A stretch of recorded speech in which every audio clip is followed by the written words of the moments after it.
వెనుకబడిన బడుగు బలహీన వర్గాలకు ఆనాటి దివంగత మాజీ ముఖ్యమంత్రి ఎన్టీఆర్ ఆ తర్వాత కేసీఆర్ న్యాయం చేశారని, కానీ సీఎం రేవంత్ రెడ్డి వారిని మోసం చేస్తున్నారని BRS party MLC Kalvakuntla Kavitha తెలిపారు. 42% రిజర్వేషన్లు ఇచ్చిన తర్వాతే స్థానిక సంస్థల ఎన్నికలు నిర్వహిస్తామని చెప్పిన రేవంత్ ఇప్పుడు మోసం చేసే ప్రయత్నం చేస్తున్నారని విమర్శించారు. ప్రాంతీయ పార్టీల నాయకులు మాత్రమే బీసీలకు న్యాయం చేశారని గుర్తు చేశారు.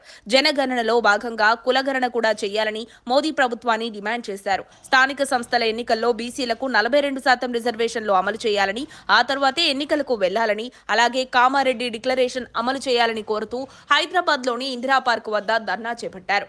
తెలంగాణ జాగృతి అధ్యక్షురాలు కల్వకుంట్ల కవిత ఈ ధర్నాలో కవిత మాట్లాడుతూ ఇటు కాంగ్రెస్ అటు బీజేపీ ప్రభుత్వాలపై ఆగ్రహం వ్యక్తం చేశారు. రేవంత్ రెడ్డి బీసీలను మోసం చేశారని మండిపడ్డారు. వెంటనే బీసీలకు న్యాయం చేయాలని డిమాండ్ చేశారు. బీసీల గురించి ఎందుకు మాట్లాడుతున్నావంటూ కాంగ్రెస్ నాయకులు నన్ను ప్రశ్నిస్తున్నారు. సందర్భం వచ్చింది కాబట్టి మాట్లాడుతున్నా. ఎన్నికలు పూర్తయ్యాక ఎందుకు మాట్లాడలేదని మళ్లీ కాంగ్రెస్ నాయకులే అంటారని వివరించారు.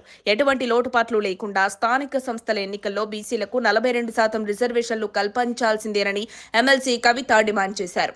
42% రిజర్వేషన్ల హామీ ఇచ్చిన కాంగ్రెస్ ప్రభుత్వం అమలు చేయాల్సిందే, లేదంటే బీసీల జనాభా ఎంతుంటే అంత వాటా ఇచ్చి ఎన్నికల్లోకి వెళ్లాలని కవిత సవాల్ చేశారు.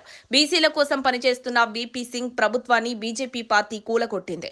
బీసీలకు రిజర్వేషన్లు ఇస్తే దేశం విచ్ఛిన్నమవుతుందని ఏనాడో రాజీవ్ గాంధీ అన్నారు. 2011 కులగణన చేసిన నివేదికను అప్పటి యూపీఏ ప్రభుత్వం బహిర్గతం చేయలేదు. ఆ తర్వాత వచ్చిన బీజేపీ ప్రభుత్వం కూడా నివేదిక బయటపెట్టలేదు.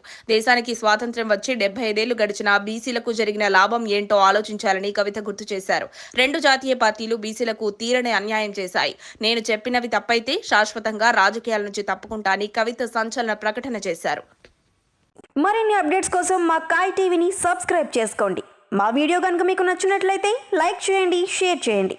మీ విలువైన అభిప్రాయాలను కామెంట్ బాక్స్లో తెలియజేయండి.